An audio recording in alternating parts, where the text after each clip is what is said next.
اور بخاری مسلم میں حدیث ہے کہ مغرب کے بعد اپنے گھروں کے دروازے کو بند کر دو، اور بسم اللہ پڑھ کے بند کرو تو شیطان بھی نہیں کھول پائے گا.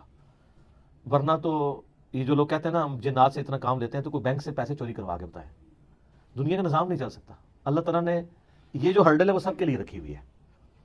بخاری مسلم میں الفاظ ہیں اپنے برتنوں کو ڈھانپ دو، خالی برتنوں کو الٹا کر دو اگر ڈھانپ نہیں سکتے، اور اگر بھرے ہوئے برتن ہیں اس کو ڈھانپنے کے لیے کوئی چیز نہ ملے تو بخاری مسلم کے الفاظ ہیں کوئی ایک تنکا ہی اس کے اوپر رکھ دو.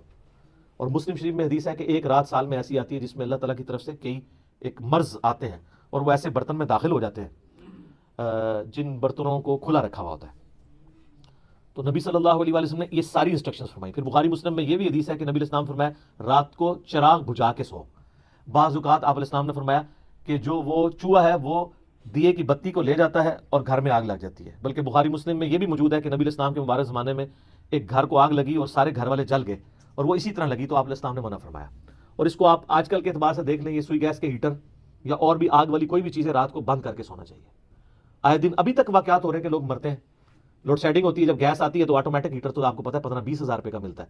ہمارے جو عام 2,500-3 ہزار والے ہے ہیٹر، یہ تو جب گیس آئے گی تو دوبارہ چلنا شروع ہو جائیں گے. اور ظاہر ہے وہ پائلٹ بھی بجھ گیا ہوتا ہے. ایک ظلم تو یہ کر رہے ہیں نا، اتنی گیس لے جاتے ہیں کہ پائلٹ بھی نہیں چلتا. اگر پائلٹ جلتا رہے نا تو دوبارہ گیس آئے تو ہیٹر چل اٹھے. اسی طریقے سے آج کل آپ کو پتا ہے وہ چونکہ پائلٹ جو بھی گیس نہیں رہتی ہے تو وہ گیزر بھی رات کو بند ہو جاتے ہیں.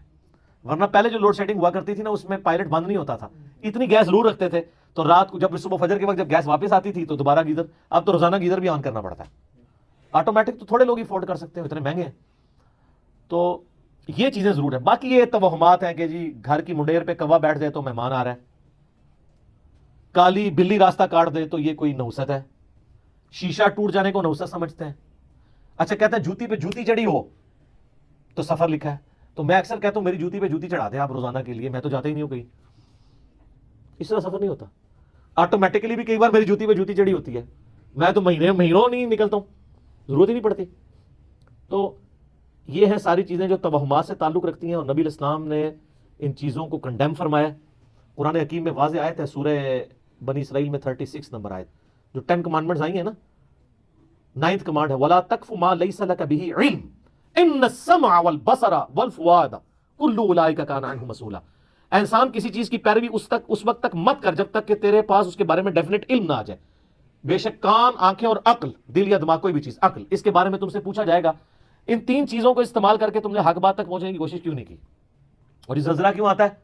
اور یہ گائے نے ایک سینگ کے اوپر زمین اٹھا رکھی ہے، جب تھک جاتی ہے دوسرے پہ اٹھاتی ہے تو زلزلہ آ جاتا ہے. اب یہ توہمات ہے، وہ کتنی بڑی گائے ہے، کدھر ہے، سب جھوٹ ہے.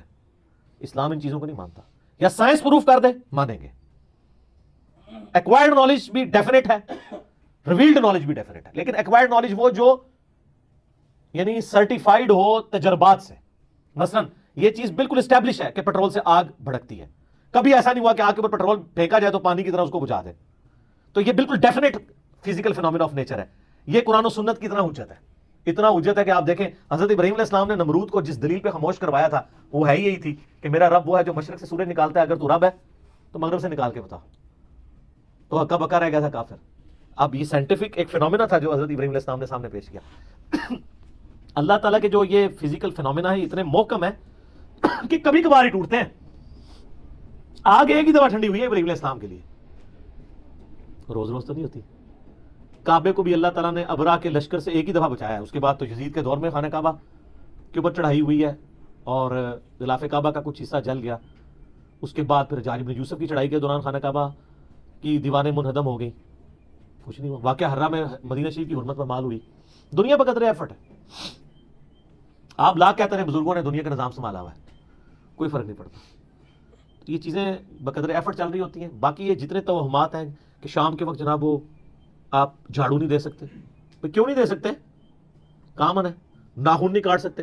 اور میں نے تو گھروں میں لڑائیاں ہوتی دیکھی ہیں اس بات کے اوپر. خامن بیویوں کو ڈانٹ رہے ہیں، مائیں بچوں کو ڈانٹ رہی ہیں رات کے وقت کوئی ناخن کاٹ لے، اور ان سے یہ پوچھیں کہاں لکھا ہوا ہے تو نہ ان کو پتا نہ ان کو بتانے والوں کو پتا. سارے سنا کے سننی، تم نہیں پڑھ پڑھا کے سننی بڑھو. اسلام میں کوئی ایسی چیز نہیں ہے کہ آپ اس کی بنیاد کے اوپر لوگوں کو مصیبت میں ڈال دیں جو چیزیں منع کرنے والی تھی وہ کر دی گئی ہیں، وہ میں نے آپ کو بتا دیا کہ رات کے وقت بچوں کو نہیں نکالنا آپ نے، مغرب کے وقت، وہ ساری چیزیں اپنی جگہ موجود ہیں۔ اچھا ہوتی کوئی یعنی 10 چیز موجود ہے، اس کے ساتھ صفر لگا کے اس کو 100 کر دیتے ہیں، کوئی اور صفر لگا کے 1000 کر دیتا ہے، اس طریقے سے بڑھاتے چلے جاتے ہیں، غلوف کرتے جاتے ہیں۔ حقیقت میں وہ چیز بڑی تھوڑی ہوتی ہے۔ اس طریقے سے دین میں خود ایگزیجریشن کرنا، لڑائی جھگڑے کرنا، بھائی صفائی تو نصف ایمان ہے، صحیح مسلم میں 534 نمبر حدیث ہے، صفائی نصف ایمان ہے۔ وہ صفائی کے لیے کوئی ٹائمنگ نہیں بتائے گی، جس وقت مرضی آپ کریں صفائی۔ اچھا جن چیزوں میں ٹائمنگ بتائی تھی اس میں کوئی فالو نہیں کرتا۔ سورہ نور اٹھا کے دیکھیں، اللہ تعالیٰ نے 3 اوقات میں کسی کے گھر جانے سے منع فرمایا، ارلی ان دا مارننگ، دوپہر کے وقت اور رات کے وقت۔ تو مجھے تو بڑا غصہ آتا ہے ایسے لوگوں پہ جو عشاء کے بعد جو ہے وہ مہمان بن کے تو منہ اٹھا کے آ جاتے ہیں۔ تو میں تو بالکل اسٹریٹ فارورڈ ہوں، میں دروازے پہ آ کہتا ہوں نہیں میرا ٹائم نہیں جی، انشاءاللہ پھر ملیں گے۔ اس کو لوگ بد اخلاقی سمجھتے ہیں، حالانکہ یہ عین اخلاق ہے، میرا حق ہے۔ مس بیل نے بار بار دینا ایک بہت ہے، مجھے ضرورت ہوگی میں دوبارہ کال کر لوں گا، اگر نہیں کرنی 50 کے بعد بھی نہیں کروں گا۔ آپ کو کسی نے حق نہیں دیا کہ آپ میری زندگی میں انٹرفیئر کریں۔ بخاری مسلم میں حدیث ہے، نبی علیہ السلام فرمایا اگر کوئی کسی کے گھر میں جھانک رہے نا اور وہ آگے سے نیزہ مار کے اس کی آنکھ بھی نکال دینا، اس پہ کوئی قدغن نہیں ہے۔ آپ اسے بد اخلاقی سمجھیں گے کہ یار وہ جھانکنے سے کیا ہو گیا تھا، آنکھ نکال دی، بھائی اسلام تو یہی کہتا ہے، سختی ہے۔ خود نبی علیہ السلام نے ایک صحابی کو یہ کہہ دیا تھا کہ اگر میں جان رہا ہوتا تو میں تیرے ساتھ کر دیتا۔ حتیٰ کہ بخاری مسلم یہ بھی حدیث ہے کہ دروازہ کھٹکھٹاؤ، دستک دو، جواب آ جائے تو ٹھیک 3 دفعہ، ورنہ واپس چلے جاؤ، اس بات کا برا بھی نہ مانو۔ یہ کیوں ہے؟ کوئی اگلے کی مرضی نہیں ہے، نہیں ملنا چاہتا آپ سے، کیوں آپ اس کو مجبور کر رہے ہیں؟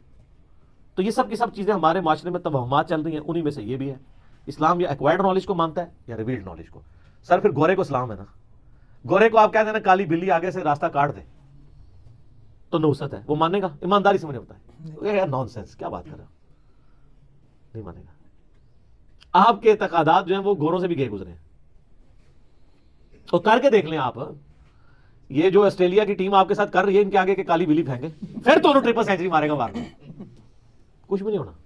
دنیا بقدر ایفرٹ ہے، اس طرح سے کچھ بھی نہیں ہونا، ساری کی ساری چیزیں توہمات ہیں۔ ٹھیک ہو گیا؟